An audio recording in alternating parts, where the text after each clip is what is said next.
Hey friends, Carmel Holt here. As you know, times are tough for public radio, and the same is true for audio. As a tiny, independent feminist production company that makes SHEROES for public radio and for this podcast, we're getting hit pretty hard with financial shortfalls. Simultaneously, this is a moment where women, trans folks, non-binary, and queer folks need a safe space to be heard. And at SHEROES, we're more committed than ever before to our mission of amplifying underrepresented voices in music. But to keep going, I need your help. SHEROES has partnered with the nonprofit AIR, the Association of Independents in Radio, and we've launched our very first fundraising campaign. Here's how to donate. Text SHEROES to 53555 to make a tax-deductible donation through AIR, or go to SHEROESradio.com. That's SHEROES to 53555 to text to donate, or go to SHEROESradio.com. Thank you for supporting independent, femme, and queer-produced audio and storytelling like the episode that you're listening to right now. It's up to us whose voices get heard, and with your help, we'll keep turning up the volume. SHEROES. We got this review that we were asked to share. So I was like, I'm not sharing this because we were referred to as a female trio, which just feels clinical and weird.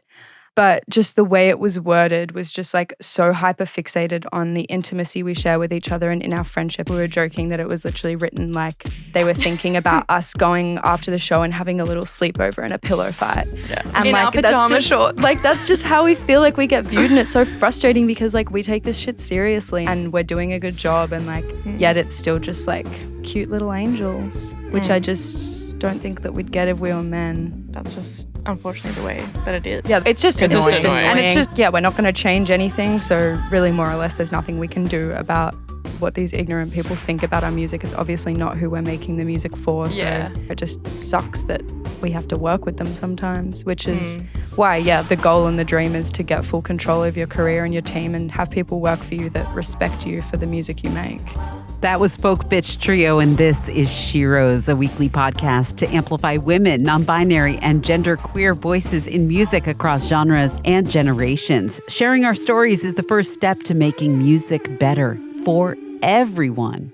I'm Carmel Holt. Typically, when I record SHEROES interviews, they're over Zoom, which is great. This gives us the ability to talk with people all over the country and even all over the world. But every so often, I get lucky and I get together in a room with my guest to chat, and it reminds me of how important it is to be together in real life. I am so happy that today's conversation was recorded in studio. Thanks to my home station, Radio Kingston in Kingston, New York, for that, because the three members of Australian band Folk Bitch Trio are so fun to talk to, and it allowed us to really capture the energy of their razor-sharp wit, their intelligence, their insights, open-heartedness, and their obvious deep connection as a band of super talented musicians and old friends. Hailing from Melbourne, Australia, Heidi Peveril, Jeannie Pilkington, and Gracie Sinclair have known each other since high school, and they first started singing together 5 years ago. They released their debut single that same year, followed by a series of singles in 2022, 23, and 2024, which was the year that their buzz followed them to the U.S. when they played South by Southwest. They were signed by indie label Jagjaguar, and their full-length debut, Now Would Be a Good Time, arrived this year in July. I caught up with Heidi, Jeannie, and Gracie as they were coming through on tour, and they were about to play the iconic Levon Helm Studios in Woodstock. I am so thrilled to welcome Folk Bitch Trio this week to the SHEROES Spotlight. Folk Bitch Trio on SHEROES. Look at this. I'm going to actually have each one of you introduce yourselves so that we put the name with the voice. Let's do it. Got it.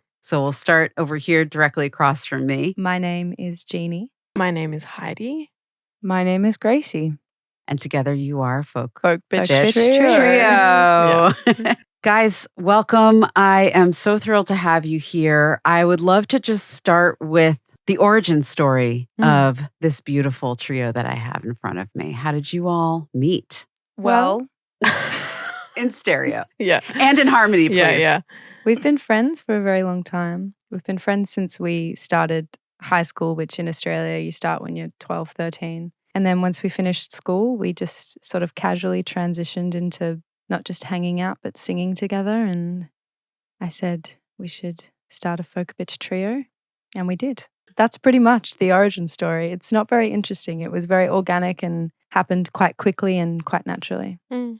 When did you realize that each one of you was into music or was able to play music and write songs? Well, our high school was kind of musical and arty. So Okay. we all kind of sung together at points in different vocal groups and that kind of thing. So we knew that we could all sing, and we had sung together before. So it wasn't a huge shock, but we hadn't sung in this configuration before, like just the three of us.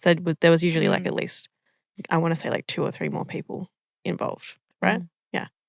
So the harmonizing you were already embedded in. If you were singing in choirs and vocal groups, you all understood how to build harmonies. Yeah.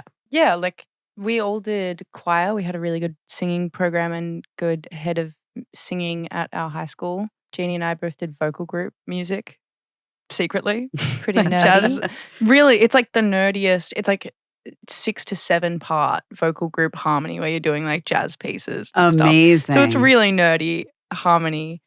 But it gives like you good practice for locking in. yeah, it gives you incredibly good nerdy technical skills for locking in. But Jeans and Hydes were like way ahead of me when it came to like naturally harmonizing. So individually, how did you all come to music? Oh, like deep, probably in infancy, I'd say maybe for all of us. Maybe in utero.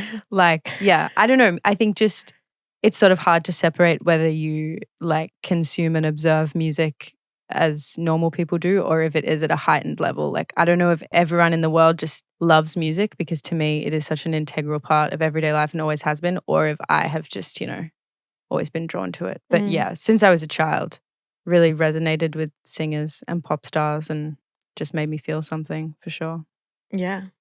How about you, Heidi? Yeah, same thing. Like it always just felt like it had to be there. And yeah, I grew up with like my dad was singing all the time and has a beautiful singing voice. And my mum and my sibling and I would all be singing all the time. So that was always there, which was nice. And then it just felt like a kind of omnipresence throughout like my adolescence and teen years. How about you? I was just contemplating it, like my actual journey to music, or like definitely it's like from the get-go, like my earliest memories, like the thing that I just loved the most and found the most interesting. But like I'm an only child and I have 2 single parents since I was 1 or something like that. So I spent just a lot of time by myself as a kid, like staring at my Converse, listening to Beatles records and stuff and just being like, this is my favorite thing. And like not really growing up with a lot of stuff. And so it's just like, that's my favorite form of entertainment. And when you're by yourself, that's when you reflect, that's when you're emotional, that's when you're tapping into yourself. So like, I think I was just like, wow, this is when I'm most tapped in and I'm like dreaming and it's my favorite form of entertainment. And then like also watching films, like I grew up watching Rocky Horror and the Blues Brothers and just being like, this is the best. And then watching other people like around me who could play instruments, and like when I got to high school, like the kids who could play, like really play, I was like, that's the coolest thing, but was always singing. I think I just found it the most touching thing, and I spent every minute that I could singing, like trying to be good. I don't think I was naturally a good singer. Like I think I just did it a lot. And I feel got like good you at and it. I have both bonded over like children in primary school being really mean about you being annoying and singing all the time. But like I got that so much. Like, did you get that too? No, I But was like people didn't want to sit next to me in primary school Yeah. because I wouldn't shut up.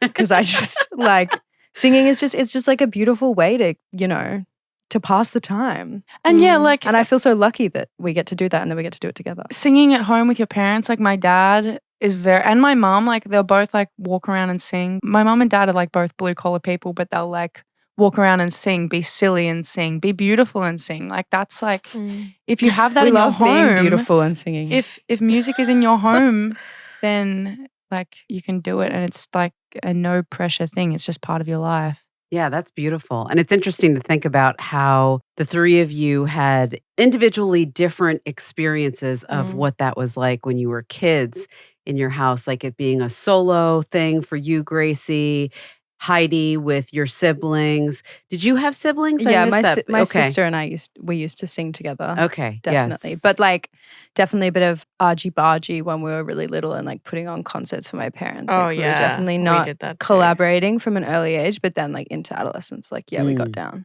That's amazing. Yeah. We would put on, I have this memory, like almost every dinner time we'd be at the dinner table, and then after dinner my sibling and I would get under the table, and it would be kind of like we're backstage, we're ready to go. And then We're under the stage in the arena about to go. that's literally what it felt like. It felt like that scene in Hannah Montana movie where oh my she God, where she bumps her head. Yeah. I love that scene. it felt like that. And then we'd be like, okay, mum and dad, like introduce us, and then they'd introduce us, and then we'd run out into the kitchen and be like, all right, I don't know what we were performing. Like we were singing, we were dancing around. Like we had, what were they called? So Fresh CD. Oh, yeah. Like they were just like an music Australian videos. like compilation of like the hits. And it was, before the days of easily accessing music online. It was like you would have the So Fresh CD of the season. So they had like summer and then winter and then spring. And it would just be like the DVDs greatest as hits. well. And then they would have DVDs with the And videos. those It was were great. awesome. Like that was how like I consumed music and like we Yeah. consumed music as like kids in the early 2000s in Australia. Those were like it was really dope. Like the a Saturday TikTok morning. dances as well. So good. See, that's crazy to hear because I would think you all are in your 20s. Yeah. We're all 23. Okay. And I'm like, CDs? Really? You had CDs? I Oh, feel like yeah. that's so old timey. No. No? Okay. We're kind No, I of mean, it was- on the border. We're You're the on the last border. generation. Okay. Yeah, like we're like I- the last year of kids whose baby photos are taken on film. Yeah. Really? Like, yeah. Yeah, for All sure. my baby photos are I taken had on a- the film. last year? I had an iPad. Surely an not. Then it's like iPod, but- 2004. Like my childhood photos go digital about like 5. That's so funny. I've never yeah, thought true. about that.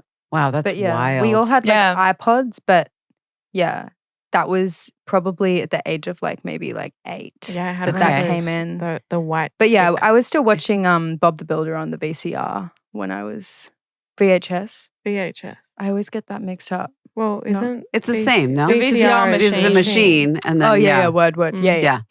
So like I guess we came at an interesting turn in technology. But, For yeah. sure. This is awesome. I love hearing this whole backstory because We got Yeah, we're getting it's very deep into childhood right now. No, I love it because it's setting the stage for who you are now and how the three of you intersect, and also like that special sauce that makes you and not, fill in the blank 3-part harmony group, yeah.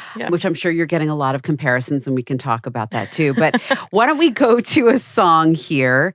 If I was introducing you to somebody who had never heard you before, what song would you say, oh, play them this song first? This will be the one that kind of encapsulates who we are. For right now, I'm going to vote God's a Different Sword. I'd vote Hotel TV. I think that Hotel TV is a dirty second. Because God's a Different Sword, like we talk about this a lot, is kind of the best we've got in terms of a happy, life-affirming, joyful, optimistic song. So maybe it shouldn't be the one. Yeah, I'd because say the the rest of bigger the record It's kind of a lie. yeah. I mean, I it's think- kind of I think hard to Hotel not TV. do a trifecta. Like when it comes to this, because we write individually and we sing lead individually. So, it's hard to do an intro to FBT without picking 3. Okay. But, All right. this Well, is let's just go with one. well, what do you think? Because I would say Foreign Bird, and I know that that's like a completely different vibe on the record, but I like it. Okay. But yeah, we're being really unhelpful here. Yeah, sorry. Would you like to pick? We've only got like 14 songs out. yeah, we've barely got anything out there. All right. Well, how about I frame this a different way? Okay. We're going to pick a song from each of you to focus on. Okay. All right. So since you're the furthest to my right, Mm. Gracie, why don't we start with one of yours? I would say Analog, and it's not from the record, but I'd say like as an intro to FBT, I think that's kind of interesting because we were quite young when That's we recorded true. that, and I still like that song because I wrote it when I was 19, and there's still something about it that like I like the lyrics, and I am impressed with my 19-year-old self that I can still connect to them, even if I find it a little bit corny, even if it is old. I still think they have some integrity, and I like it. So that one. Yeah. That makes sense. That's Analog from Folk Bitch Trio, our guest today on SHEROES. I'm Carmel Holt. We have Heidi, Jeannie, and Gracie here. The debut album is called Now Would Be a Good Time, but that predates the debut album. That's the second single we put out ever. And it was the first song that I ever wrote. Wow. Ever? First song I ever finished. Wow. Wow, I didn't know that. When you bring a song to the band, how does that feel? And how does that come together with the three of you? Feels scary. It does actually feel scary. Feels Even good though if you know you got something good under your belt. it feels good. It feels exciting, because it's so fun thinking about these songs that have now been like tracked and cut onto vinyl and put into the world, and then thinking about like the first time we played them to each other. It's fun to think, when we're singing a song for each other, like, damn, this song could have a life after this. That's always fun, but it is scary. Like we do value each other's opinions a lot, and even though we don't really hold anything back from each other and feel very close and comfortable, it is still nerve-wracking. I think because of that, because we know that if it's not good, you're going to hear about it. Well, you're not going to hear anything. You're just going to be like, He's like, that was nice. That was nice, yeah. No, I think we're pretty honest. Like, I think we're not avoidant in that way. With and I think songwriting. like we can also use our own judgment of whether a song's good enough to actually get to that stage. But So- like, I feel like I showed you guys a song not that long ago that I was like, I know that this is not it, but like, I haven't shown you a song in so long. So let me just show you what I'm like working on. And I was like, it sounds like all of these other songs sounds like I'm ripping off a bunch of people, but it's fun to play. So I just want to like play it for you. And that was fun. But it's still nerve wracking because I was like, oh, what if they rip me to shreds? Which has never happened before. I think the harshest we have been with each other is like, it's not your best work. it's You not can your do best better. work. Let's workshop it together. Yeah. That's very caring. That's very Or- diplomatic. Yeah. In the other case, it's like, oh, I got this. It's not real. That's It's usually not how it. it goes. And then That's usually your attitude. Yeah. When you show us a song and we're like, hang on, That's really good. That's going to be a hit. That's a hit. and and I'm usually like, we're "Ah." right. yeah. So there's that too. Yeah. But, a lot of the time, I'll speak personally. Jeannie or Heidi will bring a song in and I'll be like, oh my God, that's good. Thank God.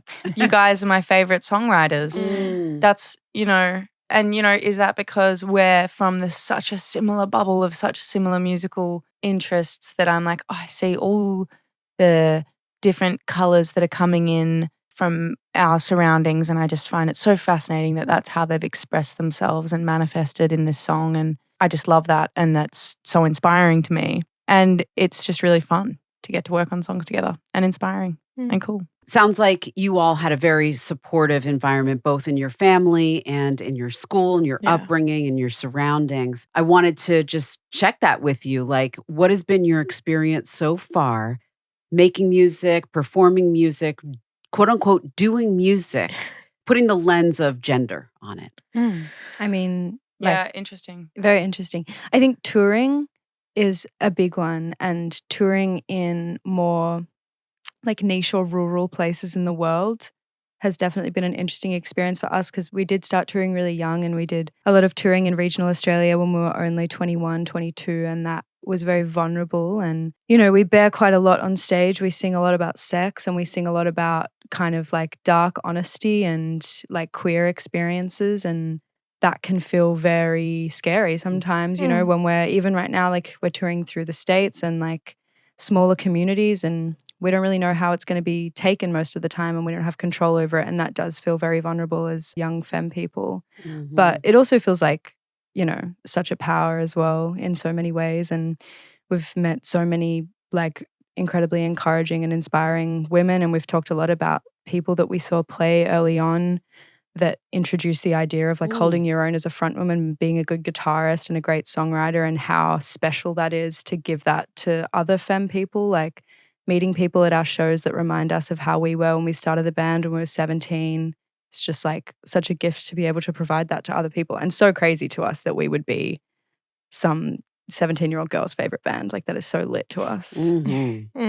But it's challenging at times, for sure. And I think that like any woman or like femme, queer person, like just any kind of minority in the music industry, like you feel that. And in any kind of entertainment industry, you definitely feel like there's more pressure and there's kind of more responsibility, and you're sexualized and you're belittled a lot. Like, even at like shows that we've been on in this tour, like there are still men who, like every show, like, and sometimes there's just like an air. Yeah. People who think that they can touch you. Yes.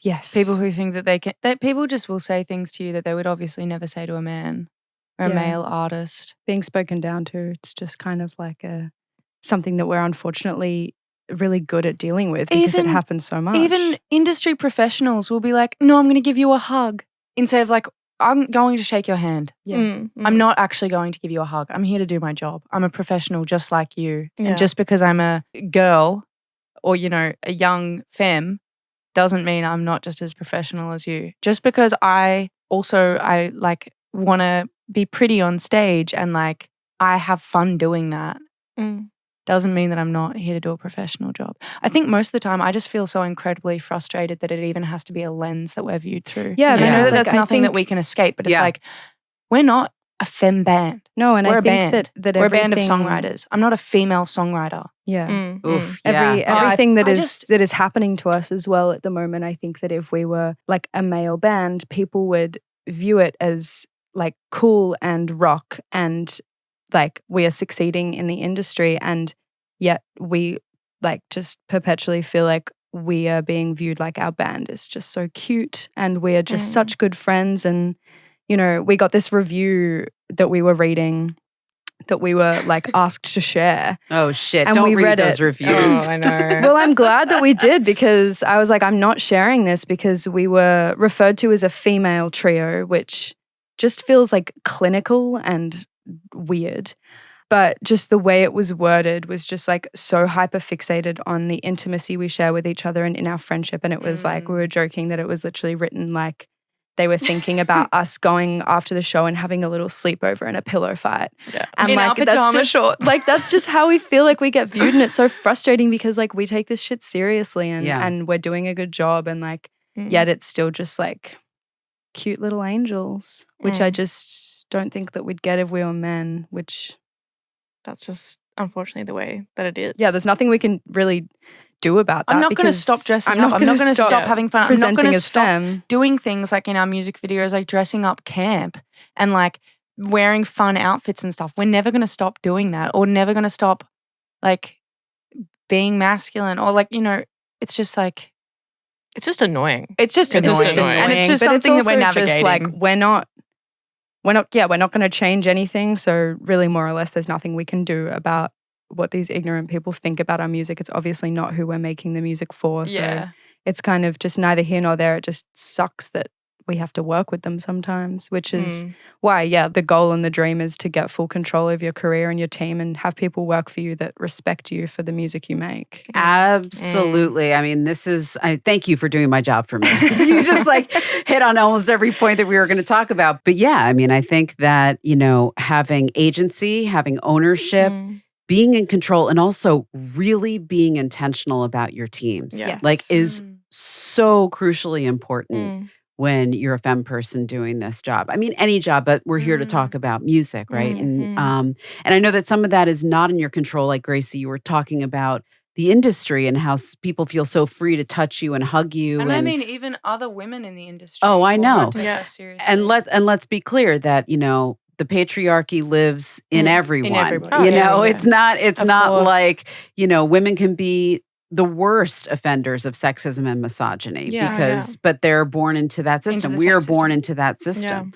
It is a thing, and I'm so grateful to the three of you for being so vocal about it. And I mean, I know that it's like, yes, there's nothing that you can do about it, but part of the reason why I created this space is I think that it's really important to communicate to listeners, to fans, to whomever will listen, Yeah. that this is still the way that things are, and that this is what's going on behind the veneer. It doesn't mean that it negates all the success and all the fun and everything that you're having not at at all. all. And like and Yeah. we're, you know, I won't not like mention the things that have happened to us, and I think that we expect really the bare minimum, but we also have to acknowledge that we are in a lot of ways lucky to be doing this in the 2020s. And like my mum was a guitarist in the 80s and no one took her seriously, and she has horror stories from guitar shops and shows where she was just not respected for the great guitarist she is. And like we were talking about how Patti Smith was touring the States like not that long ago and getting misogynist. Oh no, this was when she was like, you know, when she was starting out, but like getting yeah, shit but like thrown when at was her that? Like in the 70s. like that's like 40 years ago. Yeah. Like being told to go back in the kitchen all the time. And we have the space we do to do what we do because those women. Right. You're went through standing that. on their shoulders. Exactly. Yes. Yeah. Yes. But it's important that people still realize that just because things are great for us, it's still happening. Yeah. I'd love to get to another song here. Yeah, for and sure. maybe Heidi, Yeah. since you're the next over from the right. What am I going to choose? I'm going to choose Foreign Bird because I feel like it's kind of an underrated song on the record. And it's personally, It's a deep cut. It's my favorite song to play. Jeannie wrote it. And I don't know, I just really like it as a Brings song. the drama. It brings the drama and it just like opens up. And I feel like I can see it in a visual kind of way. And yeah, it's my favorite song to play. And I think it's my favorite on the record. Hey, Jeannie, since you wrote it, do you want to set it up maybe lyrically? Set it up, lyrically? Yeah. I mean, the album title came from this song. Now would be a good time. The full line is now would be a good time to have a shotgun, talking about Indian minor birds, a real pest in Australia. But yeah, it's just a song about trying to take control of your life and realize why you're doing things. And I don't know, being a bit of a rat bag and leading people on. And yeah, I don't know. There's a lot in this song. I wrote it over kind of how I usually do in one big kind of vomit, as it usually happens, but written about sort of a long period of time. Lots of pining. A little bit of it was written on like this cliffside in Western Australia in Fremantle. That's really beautiful, but there's really bad bull sharks in that water. And I saw people jumping in and I was like, that's crazy. Anyway, that's a little bit of what's in there. That's Foreign Bird, Folk Bitch Trio, our guest today on SHEROES. Now Would Be a Good Time is the name of the debut. We have Heidi, Jeannie, and Gracie here with us in studio, and I'm Carmel Holt. So we were getting kind of the broad overview, thank you again for that, about gender and music as experienced by the three of you. I hope it's okay to ask a couple of more specific follow-up questions. Totally. Gracie, I think you were talking about how you dress. Yeah. And present.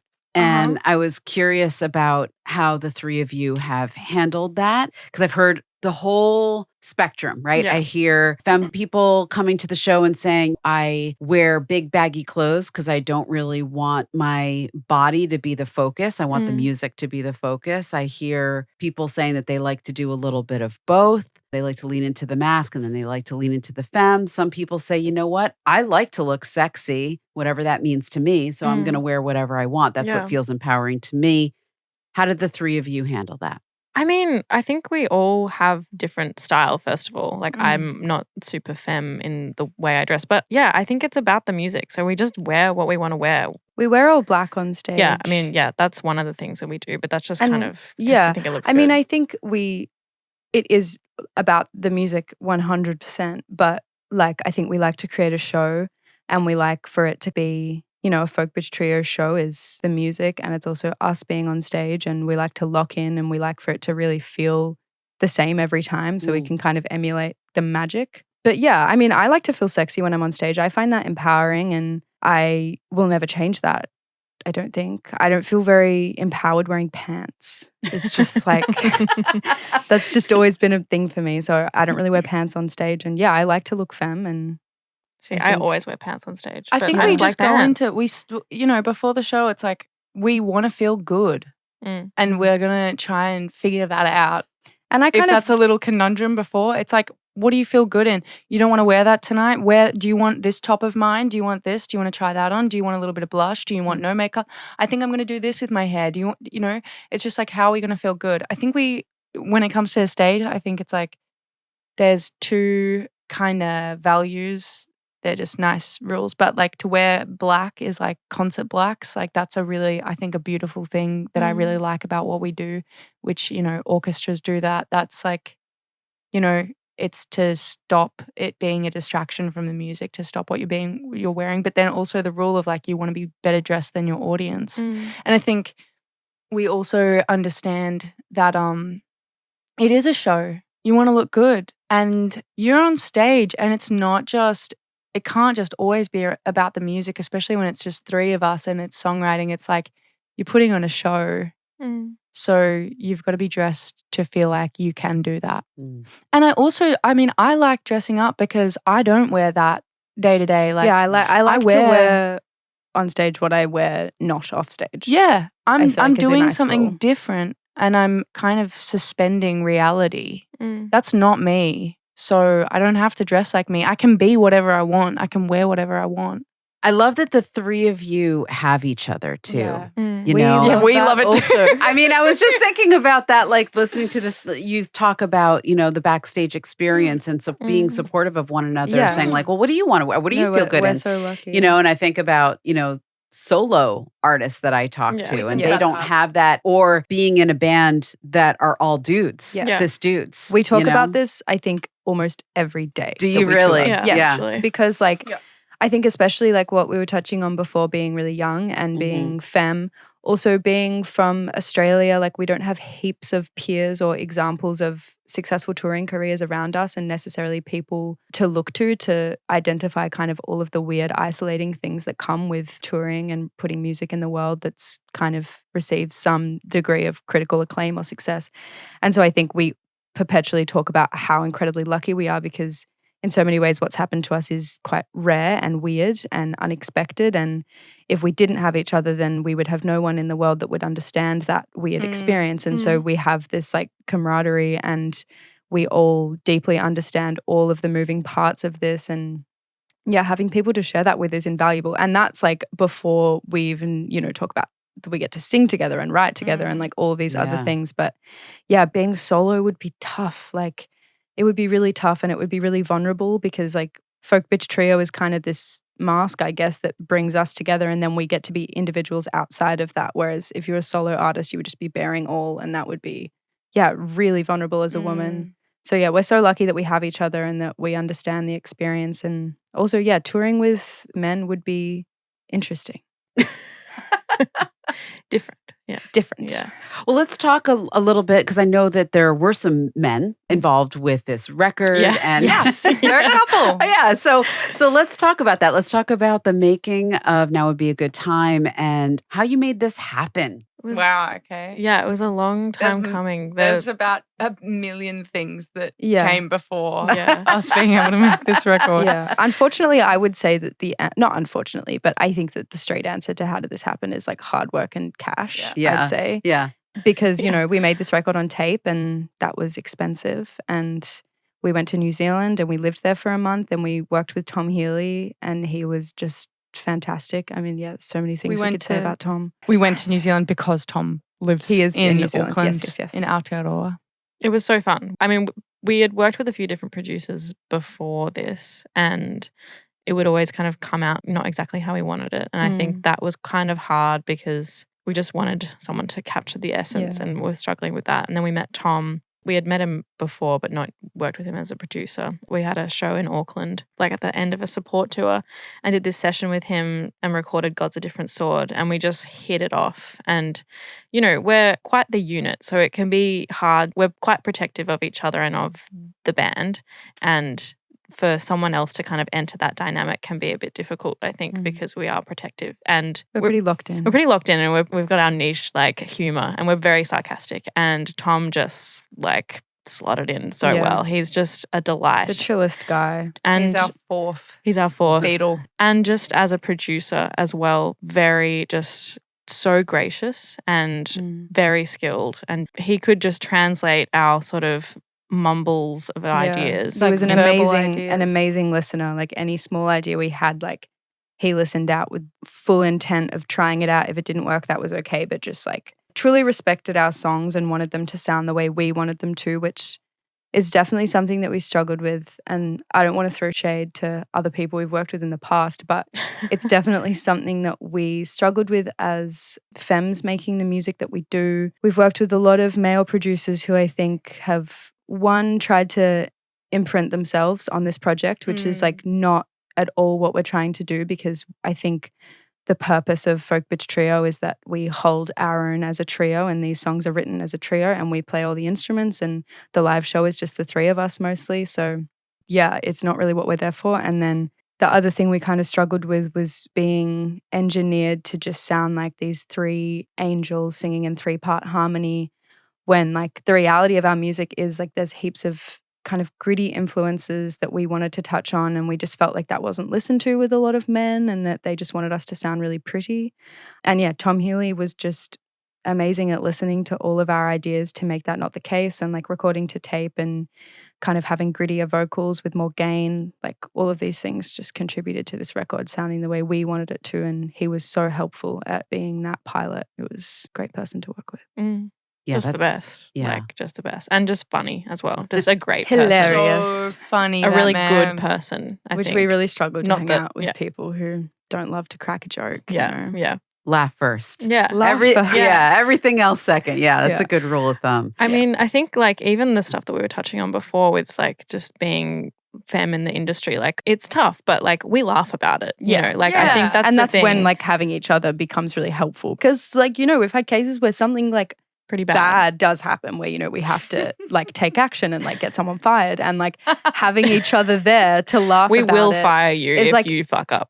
I know that if I was by myself and like some incident happened that, you know, made me very uncomfortable and I had to fire someone, like that would be awful to experience by myself. But somehow when it's the three of us, it becomes funny. It's warranted. The to firing is clarify, warranted. It's not like to we're clarify, firing we're our not team. we're not out to get anyone, but don't haven't- fuck with us. Yeah. Because I don't have much to lose. And I don't give a fuck. So And to be clear, we've never fired someone that we employed. no, Right. we've never actually done any of the firing. No. But yeah, there are people who cross lines, like Yeah. physical lines, like just boundaries that People do Bare some shit you would minimum. not expect. Yeah. I People think are just weird. people expect passivity from us, and Yeah. we deliver the opposite. yeah. And I think that some people struggle to, you know, get their head around that. I'm going to ask a question that I've never asked before. Go You on. ready? Yeah. Yes. How has that translated into your individual lives? Like, have you been able to translate some of this empowerment, agency, strength, courage, humor into how you navigate day to day just out in the world? I wonder if it's chicken or the egg. Yeah, I don't Yeah. know, because I think I have always been like that. Yeah. I don't think I remember- have been like that. I think that Mm. this project and our friendship and just the stuff that we have experienced has like been very empowering for me, because I do think that I can be I can be very passive and Mhm. shut down in moments like what we were talking about, Yeah. keeping it vague, but we Yeah. can imagine. Yeah, and definitely still identify with that. Like I still feel like I shut down, but I think less so now, and I'm more able to kind of advocate for myself and for each other. But the band is like every day for us. So it's like, yeah, This is is it kind of our How everyday. you Yeah. live your Right. life. Right. But like, yeah, I would say that being young and touring has forced us to grow up in a lot of ways that will definitely translate to, you know, life experience that we'll remember and hold with Mhm. us forever. Yeah. Yeah. The things that I'm thinking about, like chicken or the egg, in terms of like what empowers you, something that I'm thinking of that comes to mind a lot is not only was I a bit naughty when I was a teenager, and I had lots of male friends all the time who didn't really care that I was a girl, and I got into lots of situations where I had to like just not like I was not really seen as that, so I didn't act that way. But is that my first job was working at the pub. And I was like a really skinny 19-year-old girl, but this pub was really, really good. And like when I started working, it was just like the security guards work for you. You don't want anyone here. You don't have to serve them, and you can kick them out. That was like, okay, I that's run true. this joint. Yeah. And like, that's like, oh, all right, I get it. Yeah, I Like, remember feeling like that when I was working at the pub as well. It was like, I run this joint. That person's out. You've Yeah. had enough. And that's like Don't just fuck with totally me. the Yeah. attitude that we've had with this project is like, this is our thing. And if people don't understand it, then that has nothing to do with us. And we are just going to continue to do what we would like to do with our music. And there's just no point in listening to people who are telling us something we don't want to hear, because this is for us. It's not for Yeah. anyone else. We've said this before, like, I think one of the greatest strengths of our project is that we'd probably be doing it regardless of if we had a platform or not, because it's our joy, it's for us. Yeah, it's pretty self-indulgent. We're just Which- kind of making music for ourselves, really. But it's like that's the superpower. And I think that Yeah. most songwriters and most musicians, that's secretly inside. We're just so lucky. Yeah, like And we get to share it with each other. And it's like Jeannie and Heidi are my two greatest songwriting inspirations. So it's not hard for me to champion this project because I'm only one of the three parts, Right. yeah. you know? That's beautiful. Aw. Love you. I love being earnest on the radio. It's so good. It's so good. Folk Bitch Trio here with us on SHEROES. Now Would Be a Good Time is the name of the debut album. I'm Carmel Holt.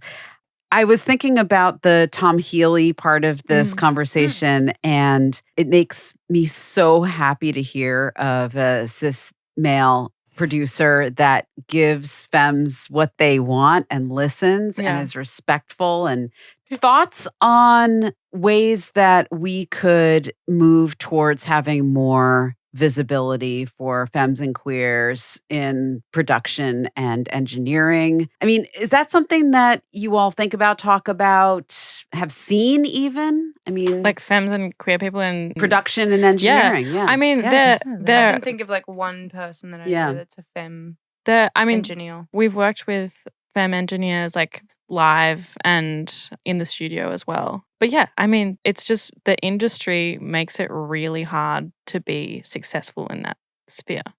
Why do you think that is? I think like any male-dominated industry, there's this like, I saw it so clearly last night at Soundcheck, that there's this like, it's like cars, it's like fixing things, it's like plumbing, it's like any male-dominated industry, there's this like air of ego. Yeah. Like fucked up ego. And I work in a guitar shop and Heidi did too. And it's like so stark. Like everyone's like, well, I actually know this about this and this knowledge here, bro.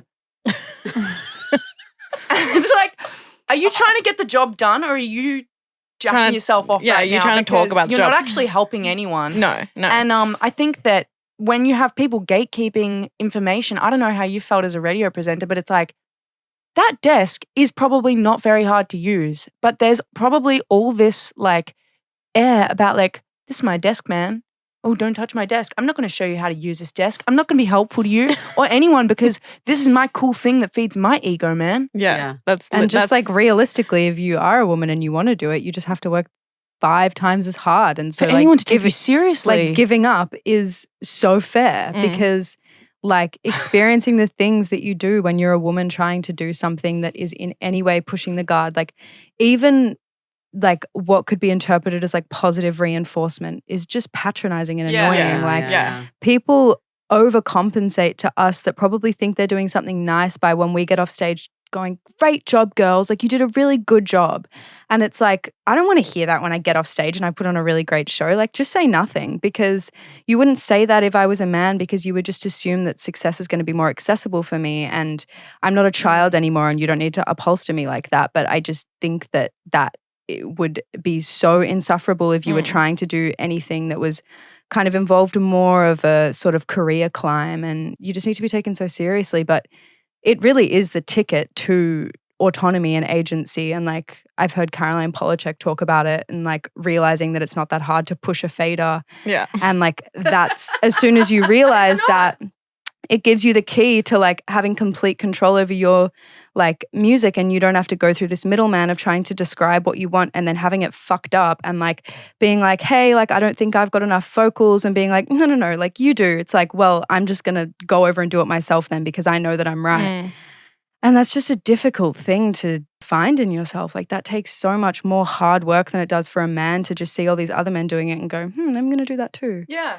Which is just like... There are just so many shit male live engineers. I'm sorry. Like, it's just... Well, yeah, like when we speak about sort of being spoken down to, like, that's the people those are the worst people. It's the sound guys. It's the sound guys who are like, oh, okay, it's 3 so girls. Clear like, when people have an ego. When really, when we're going to a venue and we're playing there for the first time and maybe they work there every night, but really, like, they should possibly be intimidated by us because we are so much more across what we're going to need from them.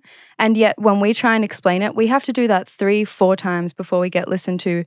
Like we usually rock like that because we're at a stage in our career where we don't have like a regular tour sound engineer coming with us. So we're often like working with people who are at the venue and usually we try and do like a spiel straight off the bat and be like, we're singing 3-part harmony, we all swap lead, we all play guitar, yada, yada. And they're just like, yeah. I'm going to do what I want. They'll do it and they'll fuck it up and we don't have each other's voices in the monitors and we'll say that and then they'll be like, oh, true. That's what. Do you how need was that? I supposed to know? Because I told you and you didn't listen. Yeah. It's so clear when you meet someone, anyone, like anyone in your team, anyone you're working with at the venue, anyone in life who you can tell if their ego is involved, if they're trying to condescend you, or if they're meeting you on a, oh, you're trying to learn something, oh, you're trying to tell me something, we're trying to work together. Surely, it's just like clear as day. And it's so amazing that we have people like that in our teams, like our manager, beautiful man, Tom Healy, beautiful man. Our booking agents. Agents, everyone. Our whole team, they just meet you. Yeah. It's And like they go see further. us. And they look you in the eye and they're like, Yeah. they're not trying to fuck with you, Yeah. Yeah. Like we still have situations where I'll walk into a venue like holding my guitar and people look at me like, oh, that's so hot. And they're like about to, I know that's what they're thinking about me. I They know. think I look really cool and hot with my guitar. It's true that you'll walk into venues Yeah. and you'll feel like a walking novelty. Like people leer at you like you're in a zoo because like it's 2025 and yet me holding my guitar is still like, whoa. a girl chick with a guitar. guitarist. Yeah. Yeah. Hey, that's cool. Can we take some photos of you holding your guitar?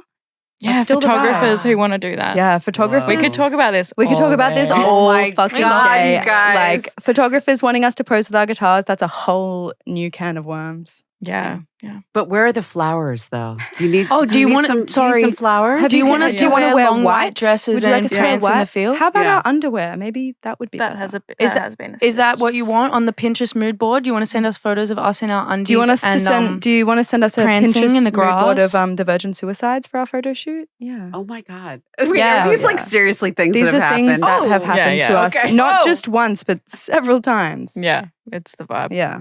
This is why we need more femmes doing this shit. Though. Yeah. Yeah. It's true. It's really nice to talk about it. Yeah. Yeah. In a very And- frank way. I love to complain, me personally, and I love to have a bitch. Well- but this is not complaining. No, I'd no, say no, this no. is an exposition I'm in yes. talking about our experiences. Yes. But yeah, to say that it is currently like this, and also to say that we work very hard to do our absolute best to push our situation into making it a better one, and to creating the best team, into Yes. talking about things, into talking to people at the venues. And even still, when we're met with someone who's an engineer who's condescending, We're gonna every kill 'em time with I'm gonna be frustrated. I'm gonna Mm. kill them with kindness, because I think it's actually really hard not to realize your own ego when someone comes back at you from an Yes. egoless position. Yes. Mm. Yes. Or like from a position of kindness, because ego is fear. Mm. And someone's afraid because they don't feel competent in their job. So Mm. if you come at someone back with that, then hopefully you can do a little bit of good. And I think we try and do good. Yeah, we try. We try.